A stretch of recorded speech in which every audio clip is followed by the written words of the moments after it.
My niece pressed her sticky hand against my cheek and whispered, "Mommy's in a bikini." I laughed at first, thinking she meant a cartoon, something harmless playing in the background. Then she added, "On the beach, with the airplane." My stomach dropped so fast I felt it in my knees. I grabbed my phone and opened my sister's location. Cabo San Lucas. Not the grocery store. Not the dry cleaners. Mexico. I stood there in her kitchen, surrounded by unwashed bottles and a diaper bag. She didn't even bother packing right. Her 2 kids were still in pajamas. It was past noon. I called her. She picked up on the second ring, music loud behind her, laughter spilling through the line like she'd forgotten what responsibility sounded like. "Hey, everything good?" she asked, casual. "You left the country," I said. A pause. Then a sigh. I needed a break. Just be a good aunt for once. Something inside me went cold. "Do you understand what you just did?" I asked. She chuckled. Actually chuckled. "Relax. I'll be back in a few days." I looked at her children, waiting for lunch that wasn't coming. "You'll need a good lawyer," I said quietly. And I meant it. I didn't hang up right away. I wanted to hear if she'd say anything that sounded like regret. She didn't. Just music, laughter, and the clink of glass. "I left enough cash in the drawer," she said, like that covered abandoning 2 kids. "They need more than money," I replied. She exhaled sharply. "You're always so dramatic." The line went dead. I stood there holding the phone, staring at her fridge. No schedule. No instructions. No emergency contacts. Just a magnet with a beach sunset on it. Of course.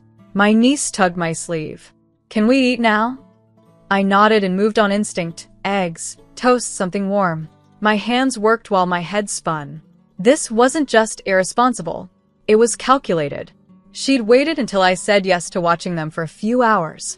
She never mentioned flights. After lunch, I checked her room. Closet half empty. Suitcase gone. Passport missing. This wasn't a mistake.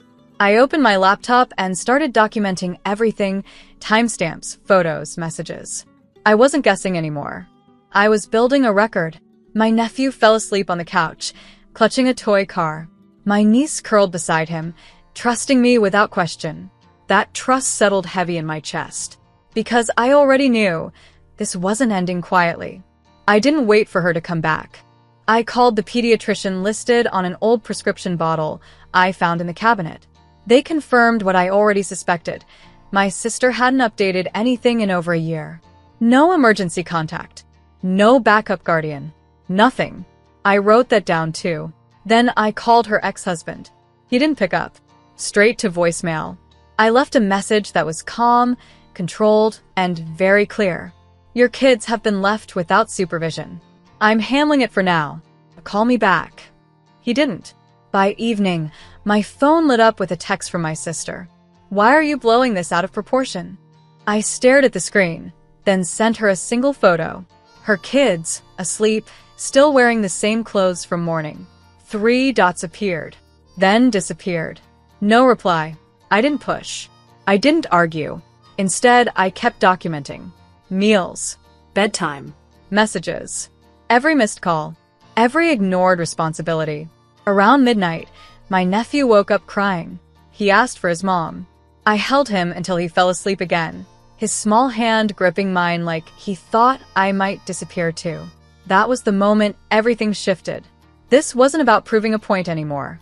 This was about making sure she never got to do this again. Morning came heavy.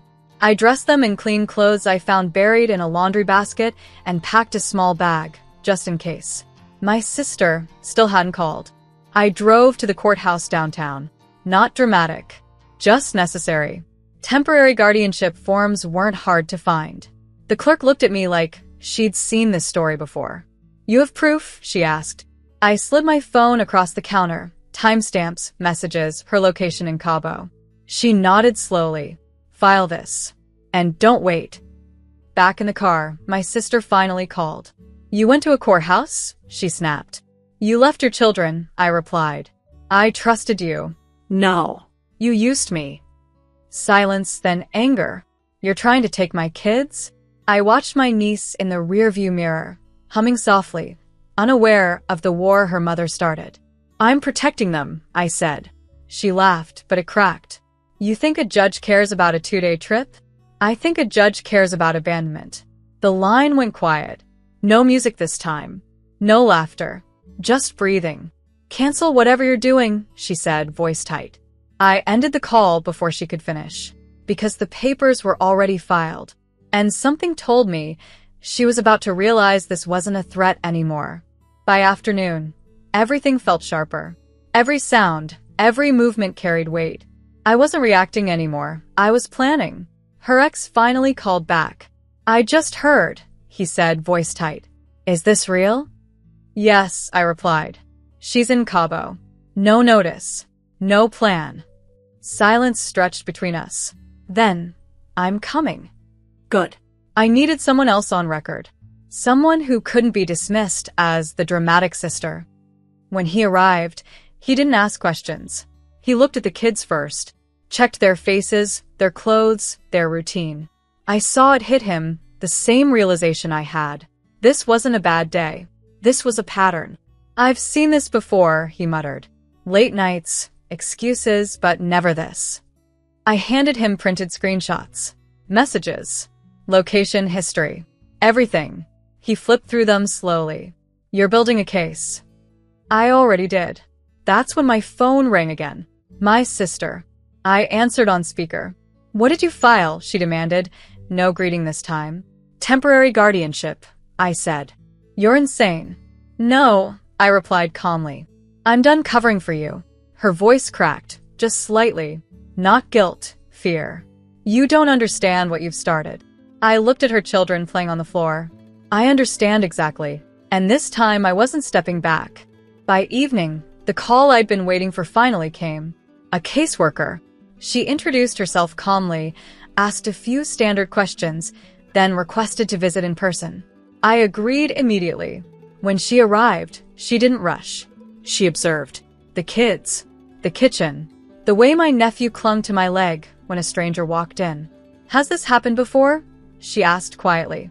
I hesitated, then nodded. "Not like this, but close." She wrote that down. I showed her everything.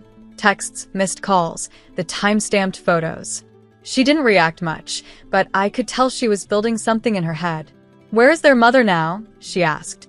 "Cabo," I said. "Still there." That made her pause. She stepped aside and made a call. Low voice. Professional tone. When she came back, her expression had changed. "We're opening an official investigation," she said. The words landed heavier than anything before. Not a warning. Not a scare tactic. An investigation. My sister called again, right then, like she could feel it. I answered. "What did you do?" she demanded. I told the truth. Her breathing hitched.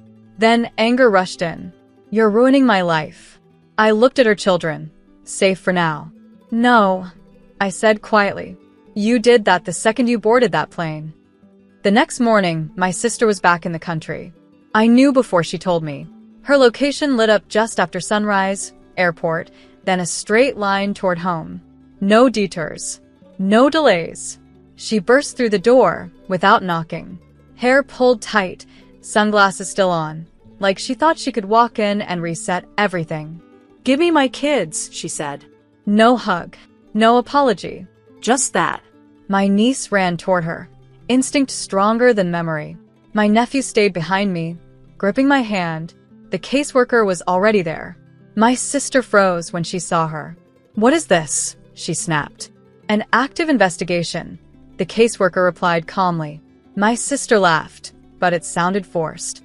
"For what?" "I took a trip." "You left 2 minors without proper care or consent," the caseworker said. "I left them with family." I stepped forward. "For few hours. Not a flight out of the country." Her eyes locked onto mine. Sharp. Furious. Searching for a way out. "You planned this," she said. "No," I answered. "You did." The caseworker opened her folder. Documents, notes, timelines. "Based on the evidence," she said, "we're recommending temporary removal of custody." My sister's face drained of color. For the first time, She looked scared. Not of me. Of consequences she couldn't charm her way out of. She didn't scream right away. For a moment, she just stood there, staring at the caseworker like the words hadn't landed yet. Like reality was something she could still talk her way around. Temporary, she repeated slowly. That means I get them back. The caseworker didn't soften. That depends on your compliance and the court's decision. That's when it broke. You did this, she snapped at me, voice shaking now. You turned them against me. I shook my head. You left them. Her ex stepped forward then, calm, but firm. This isn't about her. It's about what you chose. My sister looked at the kids. Really looked this time. My nephew didn't move. My niece clung to my side, confused. That hurt her more than anything else. I just needed a break, she whispered. I believed her.